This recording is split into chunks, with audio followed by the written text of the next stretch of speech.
प्यारे बच्चों, आप लोग का चाणक्य स्टडी पॉइंट के चैनल पर स्वागत है। आप सभी बच्चों से अनुरोध है कि आप इसी प्रकार पढ़ते रहें और आगे बढ़ते रहें। आप लोग ओलंपियाड को ध्यान में रख कर के जो पढ़ाई के प्रति अपनी लालसा व्यक्त किया है वो बड़ा ही सराहनीय है और सरकार ने जो लक्ष्य को साधा था वो लक्ष्य परिपूर्ण हो रहा है, क्योंकि जहाँ गवर्नमेंट की ये मंशा थी कि बच्चे पढ़ लिख ले, बच्चे बेहतर कर ले, और वही हो रहा है। तो इसी प्रकार का कार्य आप हमेशा करते रहें और चाणक्य स्टडी पॉइंट आपके साथ है।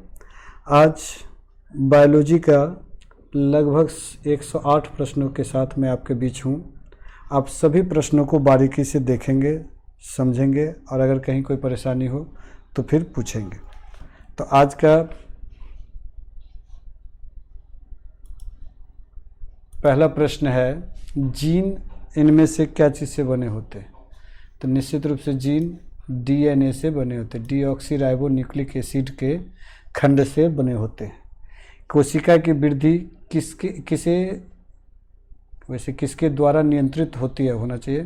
तो कोशिका की वृद्धि किसके द्वारा नियंत्रित होती है? तो इसका उत्तर हो जाएगा केंद्रक सी के द्वारा। कोशिका भित्ति क्या होती है? तो अर्धपारगम्य, पारगम्य, चयनात्मक पारगम्य या इनमें से सभी? तो इसका होगा पारगम्य। बात करते हैं इनमें से किस में डीएनए पाया जाता है? केंद्रक या गुणसूत्र में, माइटोकॉन्ड्रिया में, क्लोरोप्लास्ट में या सभी में? तो इसका उत्तर हो जाएगा इनमें से सभी में। अगले प्रश्न की ओर बढ़ें। प्रश्न संख्या 5, इनमें से किससे गुणसूत्रों का निर्माण होता है? तो अब डीएनए और एवं प्रोटीन से। मनुष्य के गैमिट्स यानी शुक्राणु या अंडे में कितने गुणसूत्र होते हैं? तो इसमें हो जाएगा 22 जोड़ा।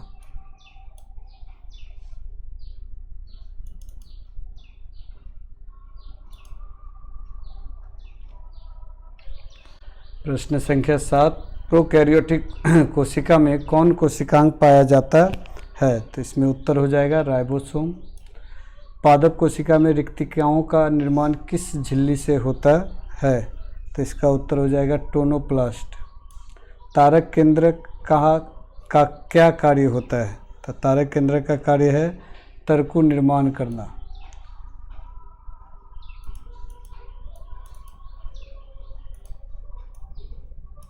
प्रश्न संख्या 10, झिल्लियों से घिरा हुआ कोशिका द्रव में पाया जाने वाला अंगक जिसमें पाचक रस या एंजाइम पाए जाते हैं क्या कहलाते हैं? तो इसका उत्तर हो जाएगा लाइसोसोम। 11 में पादप कोशिका के चारों तरफ पाई जाने वाली झिल्ली को क्या कहते हैं? तो इसका उत्तर हो जाएगा प्लाज्मा झिल्ली कहते हैं। पादप और जंतु कोशिका में प्रमुख अंतर क्या है? तो इसका उत्तर हो जाएगा पोषण संबंधी इसमें अंतर है।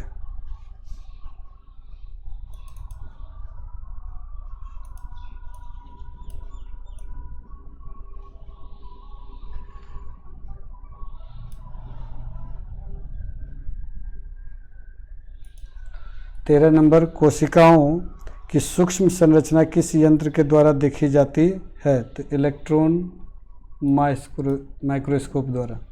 कोशिका सिद्धांत का प्रतिपादन किसने किया था? तो इसका उत्तर हो जाएगा स्वीडन होना चाहिए, स्वीडन और एवं स्वान ने। इनमें से किस सजीव कोशिका में केंद्रक नहीं पाया जाता है? तो इसका उत्तर हो जाएगा चालनी कोशिका।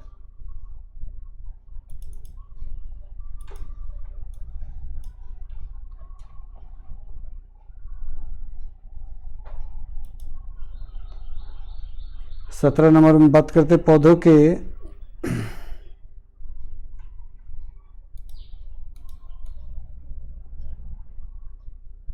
16 नंबर, इनमें से कौन आत्महत्या की थैली कहलाता है? तो इसका उत्तर हो जाएगा लाइसोसोम को आत्महत्या की थैली कहते हैं।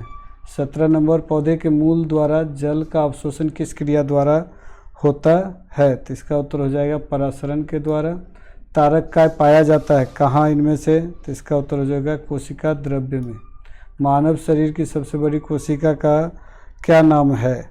तो इसका उत्तर हो जाएगा तंत्रिका कोशिका।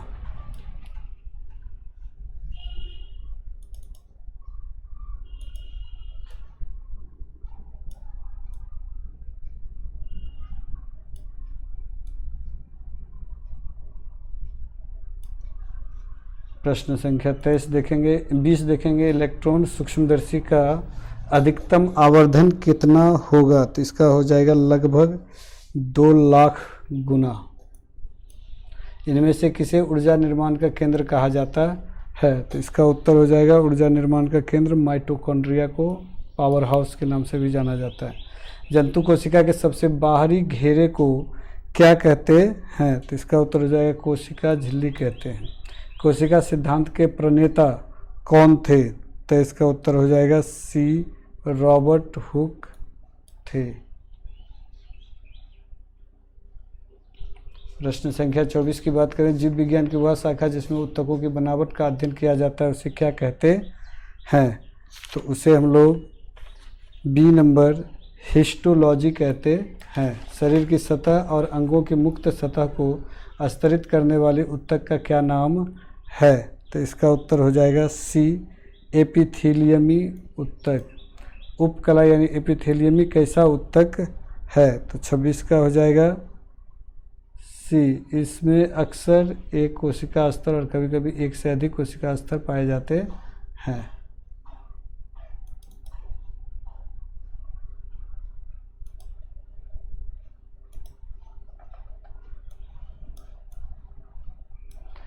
सत्ताईस नंबर प्रश्न है योजी ऊतक का क्या कार्य है? शरीर की सुरक्षा, वसा का संचयन, पदार्थों का परिवहन या इनमें से सभी? तो इसका उत्तर हो जाएगा सी पदार्थों का परिवहन। अगले प्रश्न की ओर बढ़ें। ऊतक ऐसी कोशिकाओं का समूह है जिनमें क्या पाई जाती है? तो जिनमें जो है समान उत्पत्ति, रचना एवं क्रिया पाई जाती है।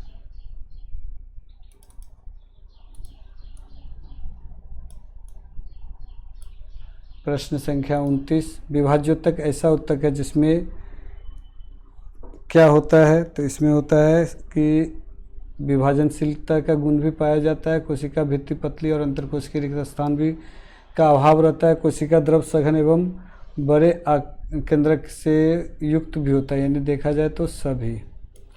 30 नंबर प्रश्न की ओर बढ़ें तो पौधे के अक्ष की लंबाई में वृद्धि किसके द्वारा होती है? तो इंटरकैलरी विभाज्योतक। घास के तने की लंबाई में वृद्धि जिसके कारण होती है वह क्या कहलाता है? तो प्राथमिक विभाज्योतक, द्वितीय इंटरकैलरी और शीर्षस्थ। तो इसका उत्तर हो जाएगा बी इंटरकैलरी विभाज्योतक। घास के तने की लंबाई में वृद्धि किसके कारण होती है? तो घास में तने की लंबाई की वृद्धि इंटरकैलरी विभाज्योतक के द्वारा होती है।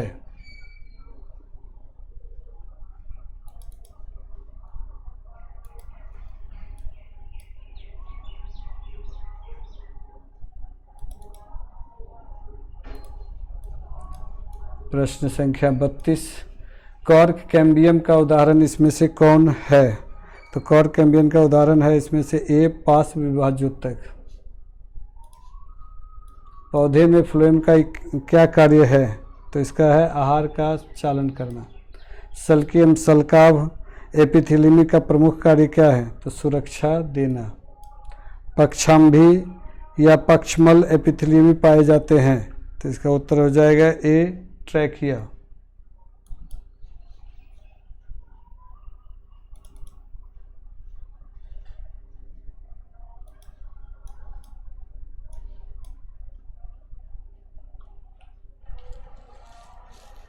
अस्थि है कौन सा ऊतक? तो अस्थि हो जाएगा इसमें से संयोजी ऊतक। 37 नंबर। फाइब्रोब्लास्ट कोशिकाएं पाई जाती है। तो इसका हो जाएगा एरियोलर ऊतक। हड्डियों में कौन सी कोशिकाएं पाई जाती है? तो इसका हो जाएगा ऑस्ट्रियोसाइट्स। पौधे में सबसे लंबी कोशिका कौन है? तो इसका उत्तर हो जाएगा रेसे या फाइबर। कॉर्क में किसके जमाव के कारण अतिरिक्त सुरक्षा उत्पन्न होती है? तो इसका उत्तर हो जाएगा सुबेरिन। 41 का देखेंगे, इनमें से किसमें केंद्रक नहीं पाया जाता? Phloem parenchyma, companion cells, phloem fibres या चालनी कोशिका। तो इसका उत्तर हो जाएगा सी, फ्लोएम फाइबर्स। प्रश्न संख्या 42, किसके द्वारा मिट्टी से जल और खनिज लवण पत्तियों तक पहुंचाया जाता है? तो इसका उत्तर हो जाएगा जाइलम यानी ए। चालनी नलिका बनाने में भाग लेता है कौन सा? तो इसका भी उत्तर हो जाएगा फ्लोएम।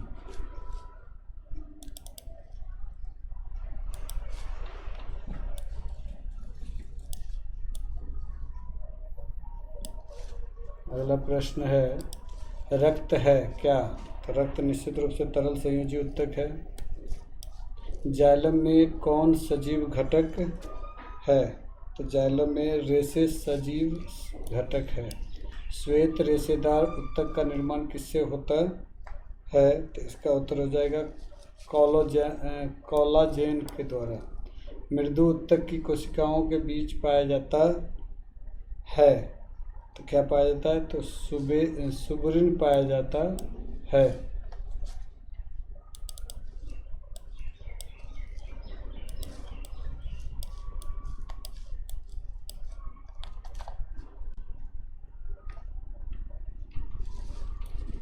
जिस मृदुतक की कोशिकाओं में हरित लवक पाया जाता है उसे क्या कहते हैं? तो इसका उत्तर हो जाएगा बी, क्लोरेनकाइमा।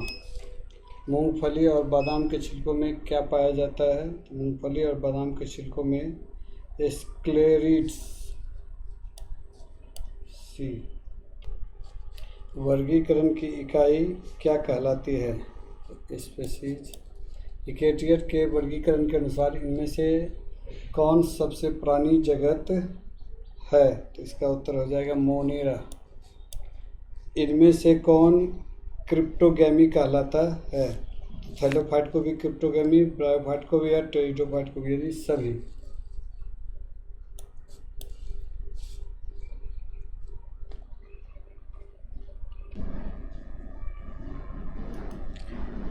वर्गीकरण की इकाई क्या है? तो इसका उत्तर हो जाएगा ए। हिकेरेटियर के वर्गीकरण के अनुसार कौन सा सबसे प्राचीन जगत है? तो इसका उत्तर हो जाएगा मोनेरा। इनमें से कौन क्रिप्टोगैमी कहलाता है? तो इसका उत्तर हो जाएगा थैलोफाइटा, ब्रायोफाइटा और टेरिडोफाइटा, इसी का प्रकार यानी इनमें से सभी।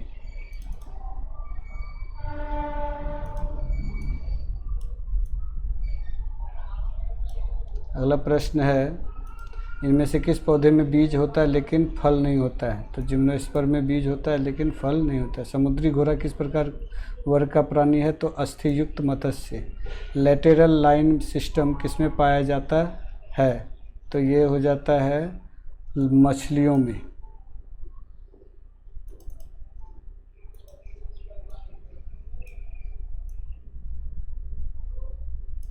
अगला प्रश्न है कि इनमें से कौन उड़ने वाला पक्षी नहीं है? तो कीवी। किसने सर्वप्रथम द्विनाम पद्धति प्रस्तावित किया?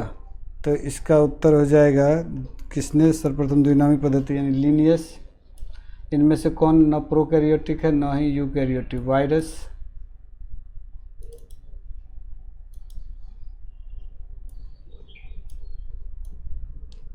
फफूंदियों की कोशिका भित्ति की संरचना किससे होती है? वसा, सेलुलोज, प्रोटीन या फिर काइटिन से? तो इसका उत्तर हो जाएगा काइटिन। अधिकांश शैवालों में भोजन का संचयन किस रूप में होता है? तो इसका उत्तर हो जाएगा स्टार्च एवं वसा के रूप में। एनिलीडा में पाए जाने वाले उत्पत्ति तंत्र को क्या कहते हैं? तो इसका हो जाएगा नेफ्रिडिया।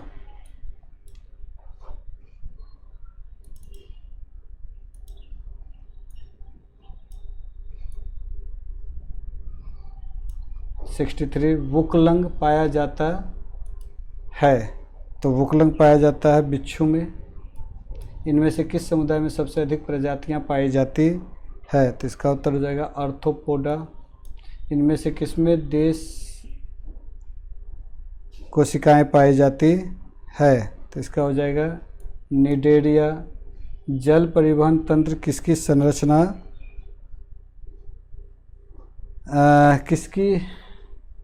जल परिवहन तंत्र किसकी पहचान है, तो इसका हो जाएगा उत्तर इकाइनोडर्मेटा।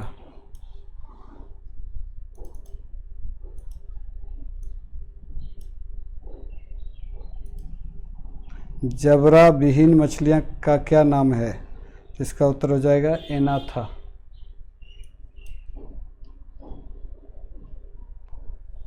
इनमें से कौन अंडे देता है, तो इसका उत्तर हो जाएगा पहला प्लेटिपस। नेफ्रिडिया उत्सर्जी अंग है, इसका उत्तर हो जाएगा संघ एनिलिडा का। निम्नलिखित में कौन शीत रक्तीय प्राणी है, तो इसका उत्तर हो जाएगा इस ऑप्शन के हिसाब से मेढक।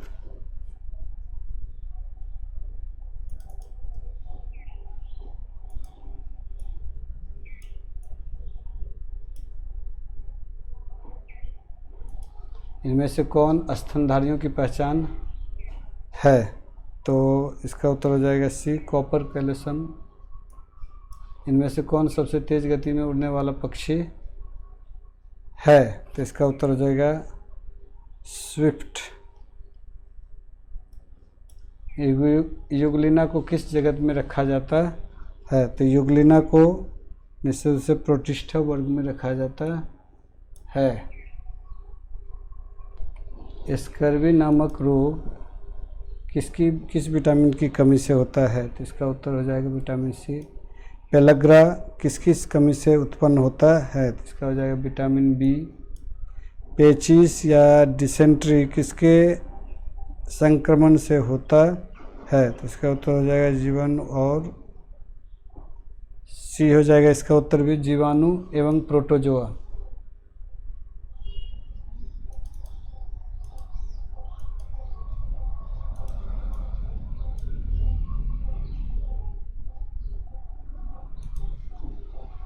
इनमें से कौन संक्रामक बीमारी नहीं है, तो संक्रामक बीमारी इसमें से हीमोफीलिया नहीं है। इन्फ्लुएंजा रोग कैसे फैलता है, तो इसका उत्तर हो जाएगा प्रदूषित जल से। इनमें से कौन वायरस से उत्पन्न रोग नहीं है, तो इसका उत्तर हो जाएगा टाइफाइड। एक व्यक्ति स्वस्थ तब कहलाता है जब वह नशा मुक्त होता है, तो इसका हो जाएगा रोग मानसिक तनाव, यानी 80 का हो जाएगा सी।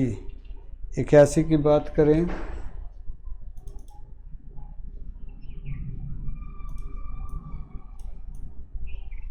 ऐसे रोग जो बहुत समय तक बने रहते हैं क्या कहलाते हैं, तो इसका उत्तर हो जाएगा बी चीरकालिक रोग।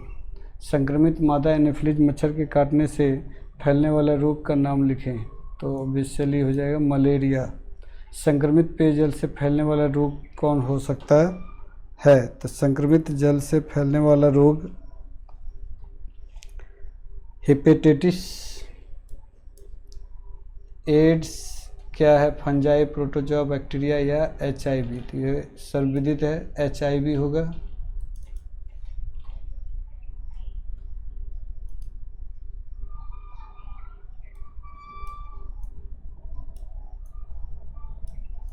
एक स्वस्थ व्यक्ति को कैसा होना चाहिए, शारीरिक रूप से मजबूत, लंबा और खूबसूरत, रोग मुक्त या शारीरिक और मानसिक तनाव से युक्त, तो निश्चित रूप से एक स्वस्थ व्यक्ति को क्या होना चाहिए, शारीरिक और मानसिक तनाव से मुक्त। रतौंधी कैसा रोग है, तो हार्मोन से उत्पन्न होने वाला, आनुवांशिक कुपोषण से उत्पन्न, विटामिन ए की कमी से होने वाला उत्पन्न रोग। एनीमिया नामक बीमारी किस पोषक तत्व की कमी से होती है, आयरन की कमी से होती है।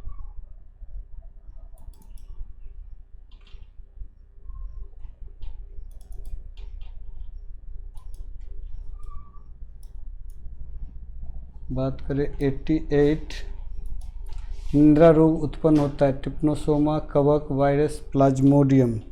तो निंद्रा संबंधित जो रोग होता है वो ट्रिप्नोसोमा से होता है। एक संक्रामक रोग है, हृदय रोग, कैंसर, कुष्ठ रोग, या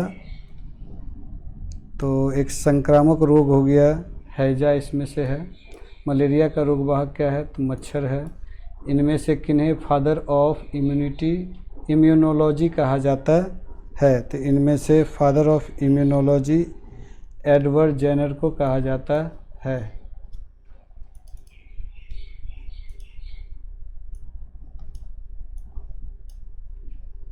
एक दीर्घकालिक रोग इनमें से कौन है? तो दीर्घकालिक रोग इनमें से मलेरिया है। टीबी रोग क्या है? तो तात्कालिक, सहायक, अल्पकालिक, दीर्घकालिक। तो दीर्घकालिक टीबी भी हो गया। मधुमेह रोग क्या है? उपापचय, सामुदायिक या सहायक? तो ये है उपापचय, यानी भोजन को सही से नहीं पचा। पराबैंगनी किरणों के शरीर पर पड़ने से होने वाली बीमारियों को सूची में इनमें से कौन गलत है? जो चारों में से कौन ऐसा रोग है जो पराबैंगनी से नहीं होगा? तो मधुमेह। अधिकांश जैविक क्रियाएं किस क्षेत्र में होती है? क्षोभ मंडल, समताप मंडल, मेसोस्फीयर या थर्मोस्फीयर? तो इसका उत्तर हो जाएगा क्षोभ मंडल। जिस क्रिया में हवा की उपयोगिता नहीं है वह क्या है? तो जिस क्रिया में हवा की उपयोगिता नहीं है वो है आर्टिजियन कुआं।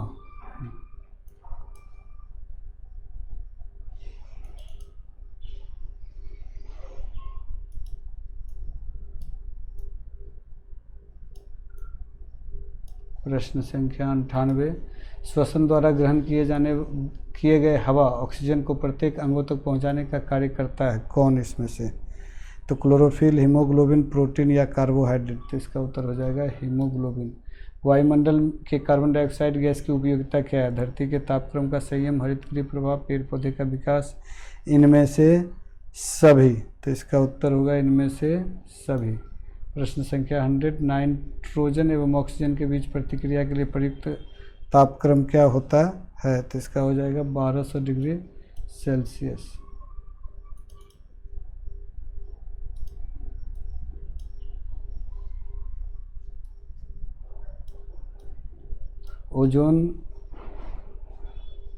ओजोन तह क्षीणीकरण का मुख्य कारण क्या है?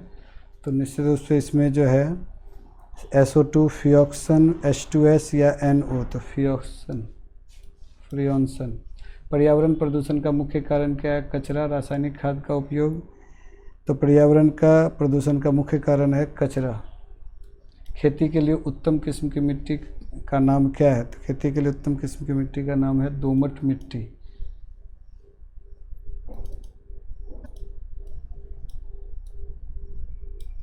प्रश्न संख्या 104। मृदा प्रदूषण का कारक इसमें से कौन है? तो इसका उत्तर हो जाएगा विस्तृत जंगल। जैव रासायनिक चक्र क्या है? तो इसका उत्तर हो जाएगा नाइट्रोजन, कार्बन और ऑक्सीजन चक्र, यानी सभी। 106। पराबैंगनी किरणों के प्रभाव से कौन सी बीमारी होने की संभावना रहती है? तो निश्चित रूप से त्वचा कैंसर। उसके बाद है ओजोन गैस